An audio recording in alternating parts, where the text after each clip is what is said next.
It is my favorite week of the offseason, and your Kansas City Chiefs are going to use a franchise tag, and I think they know who it is today on Locked On Chiefs. From the land of the free and the home of the Chiefs, this is the Locked On Chiefs podcast. Welcome back, friends and neighbors. Chiefs Kingdom around the world. You are brought to you today by FanDuel, and they're supporting this show as well. You can make every moment count right now with FanDuel and get more because you new customers get $150 back on a $5 winning bet right now. That's $150 back on your account if your bet wins. Go to FanDuel.com/lockedon and get started. We are going to get started from our first Combine-related show. I love this week. Matt Derrick is live via hotel Wi-Fi. We're going to give you that caveat up front.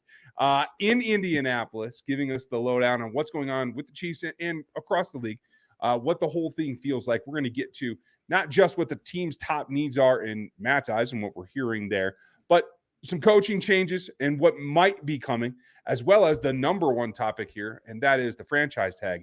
He's Matt Derrick of ChiefsDigest.com. You can find all of his work over there, as well as his channel here on YouTube at Chiefs Digest, as well as I'm Ryan Tracy, the founder of Rogue Analytics and Performance Consulting.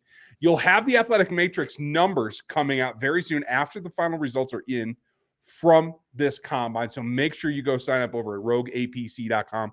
You can get that pre and available, and I'll have a special code for you next week here so you can make your purchase. And that all flows into NFL33.com, where I run all the draft prep and our whole team puts together the content you want to know about team building. Check that out as well.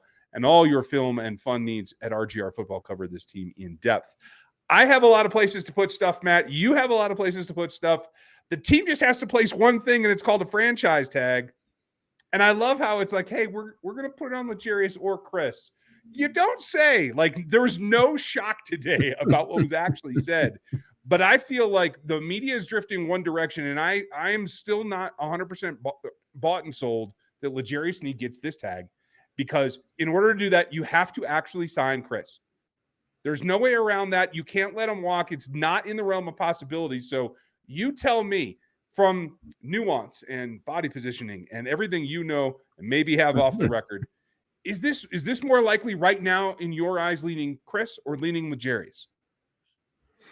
I mean, if you mentioned all of those factors, Ryan, and I will say I think the majority of the factors are definitely pointing towards L'Jarius Sneed. And you're right. I mean, there is a risk. There is a risk in tagging L'Jarius before you get something done with Chris. Then you don't have that option with Chris anymore. I mean, you could have the possibility of losing him, and now all of a sudden the only thing you would get would be a comp pick. And, that's not necessarily what the Chiefs be looking for. But, I mean, there are multiple possibilities here. I mean, one is that obviously the Chiefs tag L'Jarius and they trade him. They can still, but it also buys them time to be able to work out a long-term deal with him. Basically, one of these players that you tag, you're basically giving you a deadline until the draft. I mean, that's when you would have to make a deal. So if one of these players is in a situation where the Chiefs don't feel like that they can get a deal and they can't get something done long-term, I mean, obviously the tag buys you time to have another basically 2 months to figure things out. If you don't figure it out by the draft, you've got that option. Things can obviously develop much faster than that. We've seen it before. I mean, the news that L'Jarius was probably going to get tagged went from maybe it was going to be Chris or L'Jarius to an hour later, it's going to be L'Jarius, to all of a sudden it's going to be L'Jarius and he's being shopped. It's not quite there yet. But here's where I think that it really tells you about where the progress of this is. One, I think it tells you that the Chiefs are much closer to a deal with Chris Jones than they are with L'Jarius Sneed. I mean, and a part of that goes back to last offseason and everything and where they were. So they're, I think, closer to being on the same page. This is probably also a tactical move for the Chiefs, and especially to do it right now, because if you're giving and kind of signaling that you're going to allow L'Jarius and his representatives to explore a trade option, then they can start also seeing what else is out there. And it's kind of a little bit, I mean, you can obviously get a little bit of that with the legal tampering period, but if you kind of kickstart that a little bit and let allow the player to shop for a trade, what it will allow you to do is let L'Jarius find out where his market is. Because here's the thing. I think there's a bigger disconnect between what the Chiefs think L'Jarius' market is and what L'Jarius' market is. And a lot of that has to do with Sneed's got a lot of things working against him. He's 27, which most guys coming off the rookie contract are much younger. He is an older player. He's got the knee, so the medicals are an issue. You look at compensation and you look at both the trade value and you look at contract value. And none of those out there really connect with L'Jarius, because you're talking about the best cornerback deals that are out there on the market. Most of them have gone to 24 and 25-year-olds. They're not going to 27-year-olds. So that's where I think that the Chiefs are willing to let L'Jarius test the market, maybe even a little bit early, because I think that they're betting on one of two things is going to happen. Either L'Jarius is going to discover that the market for him is not what he thinks it is, and staying in Kansas City on a cheaper deal might be the better option. Or two, he's going to find somebody who falls in love with him, is willing to pay him a lot of money, and therefore willing to give the Chiefs some compensation. I'm not sold that that's going to happen. I mean, I think there's a reasonable chance that L'Jarius may find out that the market, and his agent may find out the market's just not as deep as they think that it is, because of the factors that he's kind of got working against him a little bit. I think that's certainly a possibility, and it leads us back to I like what your perspective tells you, because it feels like that for me too. You can't do this thing and tag L'Jarius unless you're close with Chris. And that's a very, very good point, that after everything last season and trying to work through that, they have to be closer, just because, lines were drawn at different points. So in your estimation, do you think that this comes to the tag goes on? Certainly the Chiefs will wait until the last possible moment to apply it. And then you're making more inroads while L'Jarius explores possibilities out in the world, that you're trying to make inroads there before you have to do something with Chris? Well, and there's other, Brett Veach talked to us today and talked to us a lot about contingency plans, and it's like saying, hey, you've got plan A, what your plan A is going into the off season. Then it's just a matter of being able to adapt when things don't go the way that you want, and having contingency plans in place. So, while we're game planning out and strategizing about all these different possibilities, I mean, Brett Veach and the staff have already played through them. So they've already played through the idea of, hey, if you give L'Jarius an extra week to kind of, test the market out and see what's there, well, now maybe you can get something done with L'Jarius. And now all of a sudden you don't even have to tag him. Maybe this allows you a window that then allows L'Jarius and his representation to get the information they need. Say, hey, wait a minute, maybe the best offer for L'Jarius out there is only going to be $15 million a season, and the Chiefs are willing to match that. So all things being equal, L'Jarius wants to be in Kansas City. Maybe that helps something get done faster. And then all of a sudden the Chiefs are tracking Chris Jones, because maybe they are further away and maybe their the dollar amounts aren't the same. And I think the expectation is the Chiefs will keep one or both of them. I mean, possibilities out there, they keep either one of them. Yeah, that's not the best scenario, but change is inevitable and it's always coming.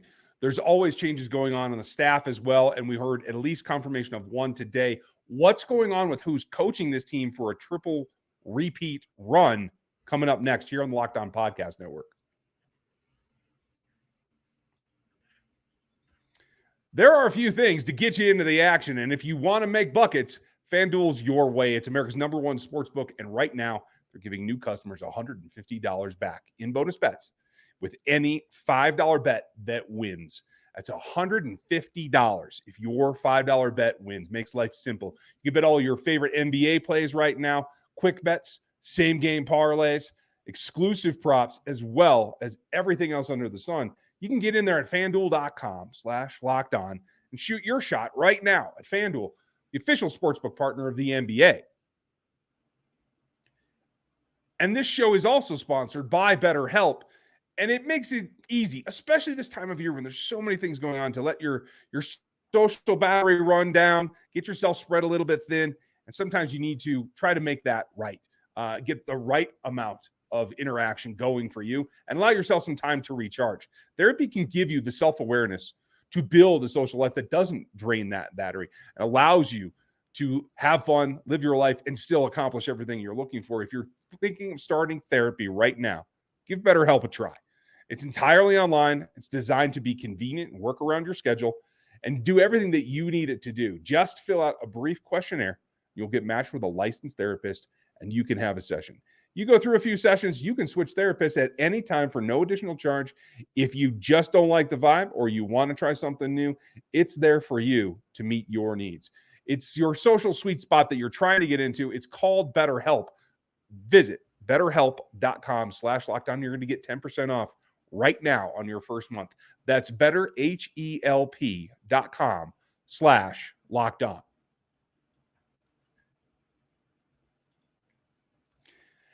As we get through what has to happen, the tag's coming, but what has happened? We got a little bit of an update here on the Locked On Podcast Network. Your team every day, folks. Make sure you like, sub, and hit the bell there. And hit our Spotify as well as our Apple feeds because we're free on all the audio all the time.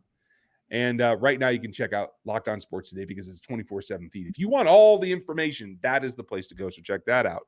You can also get it at ChiefsDigest.com where Matt was going to tell you all the details, especially about this surprise. And you never know what's going in the mind of a coach, and certainly once they've had an elongated career. But today we found out that Ken Flagel has decided to retire. He's leaving the staff. He was listed as outside linebackers coach. I do think that in particular spot was good for him because he has some coverage there. But A, were you surprised by the announcement from Andy Reid? And B, what does that do to the staff and the gap for trying to get this team back to another championship? Yeah, it was a little bit of a surprise. Right now things seem to be, so rolling with this staff that, you kind of think that, nobody would choose to leave right now. But, Ken Flagel was in that category of coaches that, he's 69, going to be, 70 next year. So you could kind of see him being in the category that might think about walking away. He was kind of thinking about that before Spags called him with kind of an offer that was too good to refuse.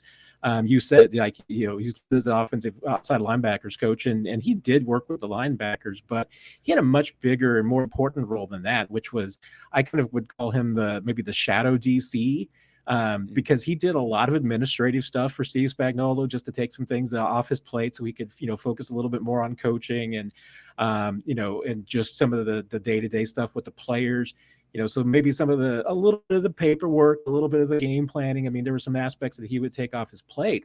But the one on the field that I think is the most important is that one of the things that Steve Spagnuolo loves to do is break his defense up into two during practices so that, the ones and the twos are basically going through their own same practice, and especially like install period. So if you've ever been to training camp, you'd see that Spags will have the ones on one side of the field and the twos will be over on another portion of the field doing the exact same thing, but they both get worked that way, so he likes to double it up so that, and not every defensive coordinator done this. I mean, but he likes to be able to have everybody get involved, everybody gets reps, and and Ken Flagel would be the coordinator for that with the twos. So they're going to continue to do that, but now it's going to be like, okay, who's going to handle that role?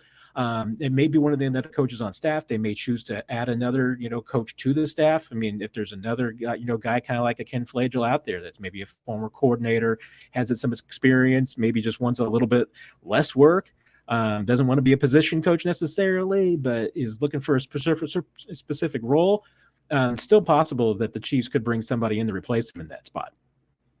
And I like that concept. I don't think there's any peril in having too big of a staff, but certainly you don't want to get too thin. The Chiefs are in a lucky position after the Super Bowl in that most staffs around the league are pretty set at this point. I don't expect a lot of poaching, but is there anything that you could see coming down the pike that could bring more changes to the coaching staff? And if so, how concerning would that be for you? Yeah, and I'm not expecting at this point because usually Andy Reid would maybe give us a little bit of a heads up on this one, an accident. One of the local reporters here in Kansas City who was on our scrum with him after he did the podium just asked him specifically about the coaching staff if there's any changes, and he's like, oh yeah, I forgot to mention Ken Flagel.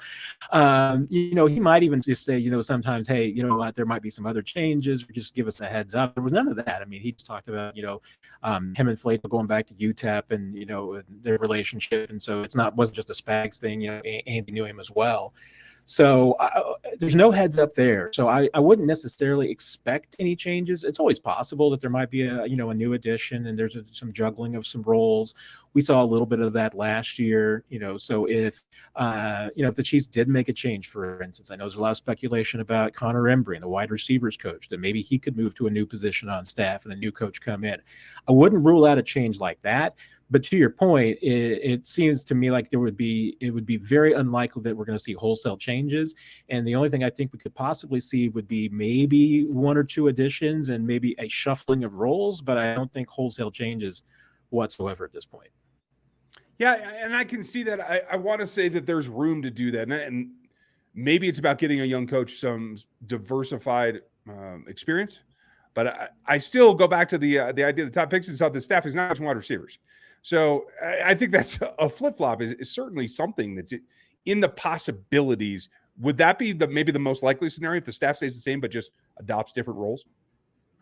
Yeah, and another one, Todd Pinkston was kind of a late addition last year as a running backs coach, and there conceivably he could move to a new role. I mean, obviously wide receivers would be a natural fit for him. So there could be, like I said, maybe some changing of roles and some shuffling there.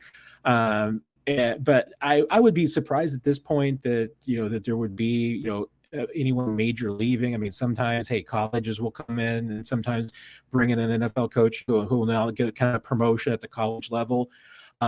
We've seen that before, but I think it's more likely that if anything, we might just see that. We might see a shuffling of duties and responsibilities with some guys, but probably not a whole lot of new faces.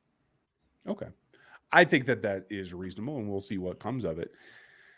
What comes next is everything this week. As we start to take our look at the combine, we'll give you updates as we go through, but you have to have your board pretty much set. Kansas City Chiefs have done that over the last couple of weeks and formalized so they know who they're interviewing, how they're going about this, and who to pay attention to. So when we get back, we're going to talk about really what is the height of it. How do you go about filling your needs? There's a few of them in Kansas City. So what are the top ones? Coming up next on the Locked On Podcast Network. There are a number of things that go into really maximizing what you're looking for. And that comes in like passion, drive, patience. It brings the trophy home, just like the Chiefs have. And it can also affect your main vehicle, your ride or die. eBay Motors has everything that you need to maintain that vehicle, give it its peak performance, as well as over-the-top superchargers, roof racks, exhaust kits, LED lights, everything to make it speedy, powerful, and stylish, all at eBay Motors, because they have you covered. Over 122 million parts for your die, and you'll always find exactly what you're looking for because eBay has a guaranteed fit. Your part will fit your ride every single time or your money back. Because with eBay Motors, you're not burning cash. You're burning rubber. At least you're trying to. With all the parts that you need and the pieces that you want, it's easy to turn your car into an MVP and bring home that win. Keep your ride or die alive at ebaymotors.com. Eligible items only. Exclusions do apply. Guaranteed fit is available for U.S. customers only. And that comes back to fulfilling how you need to round out the next version of the Kansas City Chiefs. Because every 53 is a little bit different. Honestly, Matt, every 90 is a little bit different, right? Oh, absolutely it is. I mean, and, in this year's, no different. I mean, when the Chiefs get to the combine, as far as, starting to look at, what they need, I mean, there's certainly an assessment of, hey, where are they picking? Where do they think most likely are going to be the players, the group of players, the kind of collection of players who might be available each one of those spots and where they all kind of fit in. I mean, so, the Chiefs won't necessarily attach a name to a lineup, but what, Brett Veach and his group will do is say, hey, you know what, we're drafting at the end of the first round. Here's maybe the pocket of players at a certain position that, is the deepest. And that's maybe, what's most likely going to be there. But, they're also ready to, move around. I mean, if necessary. I mean, they've got to, feel, and obviously have had a really good success with that in the middle rounds as far as being able to say, hey, wait a minute, you know what? We're in the fifth round here, and there's a lot of guys that we got some third and fourth round grades on that are still sitting out there, maybe in a corner position or defensive line, and being able to make the move like that. So, a lot of it is, even right now, I mean, their board is generally set for the most part, and what they're doing right now in going through the process of being able to, see the players go through drills, get their medical information, which is a huge part of the combine.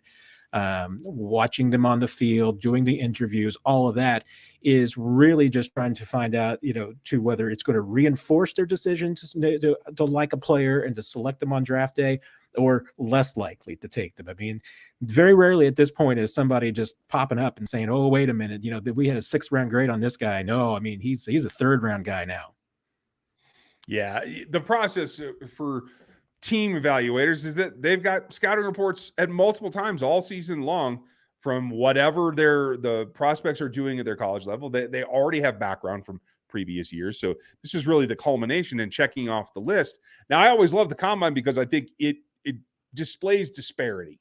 If you've got a 2nd round grade on a guy and all of a sudden he pops as an extreme athlete, it asks a couple of questions. A, why weren't you able to display that on the field? Or if you were, was it a problem with the offense or something else? What are the circumstances?